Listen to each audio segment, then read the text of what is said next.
থেকে উঠেই এত কাজ করতে কার ভালো লাগে বলো তো? তো হ্যালো এভরিওয়ান, সবাই কেমন আছো? আমি সুপর্ণা। তো তোমরা সবাই আশা করছি ভালো আছো। তো এই দেখো, ঘুম থেকে উঠেই আজকে একটু দেরি হয়েছে উঠতে, তার মধ্যে আজকে রান্না করিনি।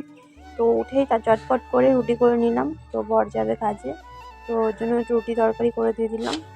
তো এই কারণেই ভালো লাগছে না, এই সকালবেলা দেরি করে, রাত্রেবেলা দেরি করে ঘুমিয়েছি, আর সকালবেলা কি তাড়াতাড়ি ওঠা যায়? তাড়াতাড়ি করে রুটি তরকারি করে দিলাম, ও চলে গেছে।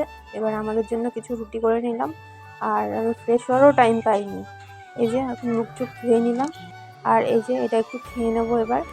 তো এটা যা বাজে খেতে, না কি বলবো। তো তাও কষ্ট মষ্ট করে খেতেও হবে, কী করবো বলো, ভালো থাকার জন্য খেতে হবে।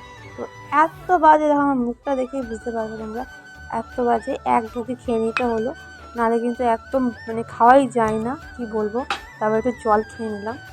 তো এটা ছিল সকালের রুটিন আমার রোজ দিনের। আর তারপরে যে একটু চা নিয়ে নিলাম আমার জন্য, আর এই ছেলের জন্য রুটি আর দুধ।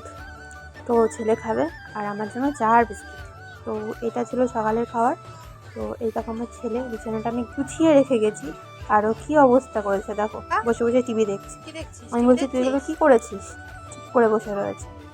তো চলো ওকে খাইয়ে দিই। তো রুটি দেখলাম দুধটা গরম রয়েছে, ভাবলাম চাটা আমি খেয়ে নিই, তারপর ওকে খাওয়াচ্ছি, কারণ চাটা ঠান্ডা হয়ে যাবে। ওটাও ঠান্ডা হতে থাকুক ওর রুটিটা। তো ওই যে সকালবেলা একটু এক কাপ চা নিয়ে বসে যে খাওয়াটা, মনে হয় যেন বসেই থাকি, আর ভাল লাগে না। তো আবার কাজ করতে হবে, রান্না বান্না আছে দুপুরে। আজকে এমনি রুটি তরকারি করেছি, ভাত করিনি আজকে সকালে।